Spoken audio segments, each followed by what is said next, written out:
आम बजट को लेकर प्रधानमंत्री नरेंद्र मोदी ने कहा कि इसमें गांव, गरीब और किसानों का ध्यान रखा गया है। उन्होंने कहा कि इस बजट में मिडिल क्लास का खास ध्यान रखा गया है। इस बजट से विकसित भारत का सपना पूरा होगा। उन्होंने कहा इस बजट में एमएसएमई का भी ध्यान रखा गया है और पेमेंट की भी नई व्यवस्था बनाई गई है। आम बजट को लेकर वित्त मंत्री ने प्रेस कॉन्फ्रेंस की। इस दौरान उन्होंने कहा कि ये बजट संतुलित बजट है। बजट में एमएसएमई पर विशेष ध्यान दिया गया है। एमएसएमई देश की आर्थिक तरक्की का इंजन है। बजट में नई टैक्स व्यवस्था बेहतर है। 8 साल बाद मोदी सरकार ने बजट में वित्त मंत्री निर्मला सीतारमण ने टैक्स को लेकर बड़ा ऐलान किया। वित्त मंत्री ने कहा 7 लाख रुपए तक की सालाना आय पर कोई टैक्स नहीं लगेगा। इससे पहले यह सीमा 5 लाख रुपए थी। सालाना कमाई के अनुसार भी कर की दरों में बदलाव किया गया है। यह बदलाव सिर्फ नई टैक्स व्यवस्था में ही किया गया है, यानी जो लोग नई कर व्यवस्था को चुनेंगे बस उन्हें ही ये छूट मिलेगी। वित्त मंत्री ने अपने भाषण में 47 लाख युवाओं को 3 साल तक स्टाइपेंड देने की बात कही। दूसरी तरफ देश का युवा इंटरनेशनल मार्केट में नौकरियों के लिए तैयार हो सके, इसके लिए देश भर में 30 स्किल इंडिया इंटरनेशनल सेंटर खोले जाने का ऐलान भी किया गया। इसके साथ ही पीएम कौशल विकास योजना 4 लॉन्च की जाएगी, जिसके जरिए ऑन जॉब ट्रेनिंग मिलेगी। देश की महिलाओं को सशक्त बनाने के लिए सरकार ने नया प्लान बनाया है और महिलाओं को बजट में खास तोहफा मिला है। बजट में महिला बचत सम्मान पत्र लाया गया है। ये महिला सम्मान सेविंग सर्टिफिकेट 2 साल के लिए साल 2025 तक होगा। ये एक one time new saving scheme है जिसमें 7.5% ब्याज मिलेगा। कृषि क्षेत्र के लिए भी वित्त मंत्री ने कई बड़े ऐलान किए, जिससे किसानों को सीधा फायदा उनकी जेब में आता दिखाई दे सके। सरकार ने कृषि क्रेडिट कार्ड 20 लाख करोड़ बढ़ाने की घोषणा की, जो पिछले साल 18.5 लाख करोड़ रुपए था, यानी इस बार 1.5 लाख करोड़ का इजाफा। इसके साथ ही मोटे अनाज को बढ़ावा देने के लिए इंस्टीट्यूट्स ऑफ मिलेट्स बनाया जाएगा। केंद्रीय वित्त मंत्री निर्मला सीतारमण ने आम बजट में कई चीजों पर टैक्स छूट दी है। इस छूट के बाद मोबाइल फोन, एलईडी टीवी, देसी खिलौने सस्ते हो गए हैं। इसके अलावा बजट में सिगरेट पर शुल्क 16% बढ़ाई गई है। वहीं कपड़े खरीदना भी अब महंगा हो गया है। किचन की चिमनी, सोना चांदी और प्लैटिनम भी महंगा हुआ है। भारत सरकार ने रक्षा बजट में लगभग 70,000 करोड़ रुपए की बढ़ोतरी की है। मोदी सरकार ने 5.94 लाख करोड़ के रक्षा बजट का ऐलान किया। ये पिछले साल के रक्षा बजट से करीब 13% ज्यादा है। बजट ने सरकार ने नए हथियारों की खरीद, सशस्त्र बलों के आधुनिकीकरण और आत्मनिर्भर भारत पर खासा जोर दिया है। मोदी सरकार ने रेलवे के बजट को बढ़ाकर इस बार 2.4 लाख करोड़ कर दिया है। बता दें कि पिछले साल यानी 2022 में रेलवे का कुल बजट 1,40,367 करोड़ रुपए था।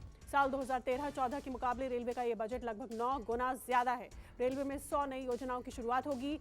निजी क्षेत्र की मदद से 100 योजनाओं की पहचान की गई है। रेलवे की नई योजनाओं के लिए 75 करोड़ रुपए का अतिरिक्त फंड है।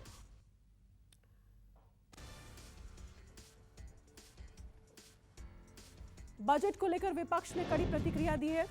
कांग्रेस ने कहा कि यह बजट 2-4 राज्यों के चुनावों को देखते हुए पेश किया गया है। मल्लिकार्जुन खड़गे ने कहा कि बजट में सरकारी भर्तियों को भरने के लिए भी कुछ नहीं हुआ। गरीब बेरोजगार के लिए भी इस बजट में कुछ नहीं है। बजट को आम आदमी पार्टी ने महंगाई बढ़ाने वाला बताया। दिल्ली के सीएम अरविंद केजरीवाल ने कहा कि बजट में दिल्ली वालों के साथ सौतेला व्यवहार किया गया। दिल्ली वालों ने पिछले साल 1.75 लाख करोड़ से ज्यादा इनकम टैक्स दी। इसमें से मात्र 325 करोड़ रुपए दिल्ली के विकास के लिए दिए गए। बजट को लेकर बिहार के डिप्टी सीएम तेजस्वी यादव ने केंद्र सरकार पर निशाना साधा है। तेजस्वी यादव ने कहा कि ये आम बजट नील बटा सन्नाटा है। बिहार के लिए बजट में कुछ भी नहीं।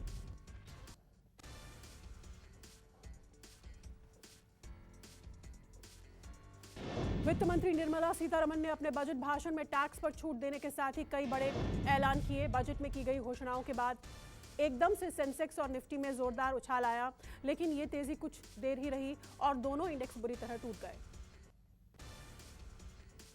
समाजवादी पार्टी के राष्ट्रीय महासचिव स्वामी प्रसाद मौर्य ने बजट को बताया बेहद निराशाजनक।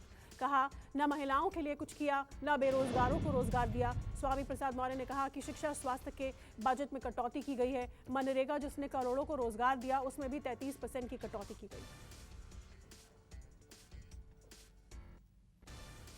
दिल्ली में मेयर के चुनाव की अगली तारीख 6 फरवरी के ऐलान पर दिल्ली के उप मुख्यमंत्री मनीष सिसोदिया का बयान आया है। मनीष सिसोदिया ने कहा, आम आदमी पार्टी का मेयर ना बने इसलिए बीजेपी साजिश कर रही है। दिल्ली के लोग एमसीडी के शासन में बीजेपी से दुखी थे। बाराबंकी के किंग जॉर्ज इंटर कॉलेज में अचानक गैस लीक होने से हड़कंप मच गया। जहरीली गैस के कारण पूरे स्कूल में अफरा तफरी मच गई। कई बच्चों की तबीयत बिगड़ गई। 1 दर्जन से ज्यादा बच्चों को अस्पताल में भर्ती कराना पड़ा। कई बच्चे स्कूल में ही बेहोश हो गए। कश्मीर के बारामूला में हुए हिमस्खलन में कई लोग दब गए। सूचना मिलने पर मौके पर पहुंची राहत और बचाव की टीम ने रेस्क्यू ऑपरेशन चलाया। हिमस्खलन में 2 विदेशी लोगों के शवों को बर्फ के नीचे से निकाला गया, जबकि 19 अन्य विदेशी नागरिकों को बचा लिया गया, जिन्हें अस्पताल में भर्ती कराया गया है।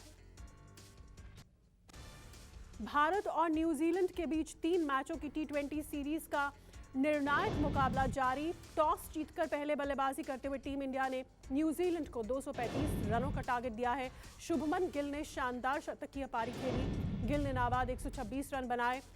मैच अहमदाबाद के नरेंद्र मोदी स्टेडियम में खेला जा रहा है। दोनों टीमों के सामने करो या मरो की स्थिति है।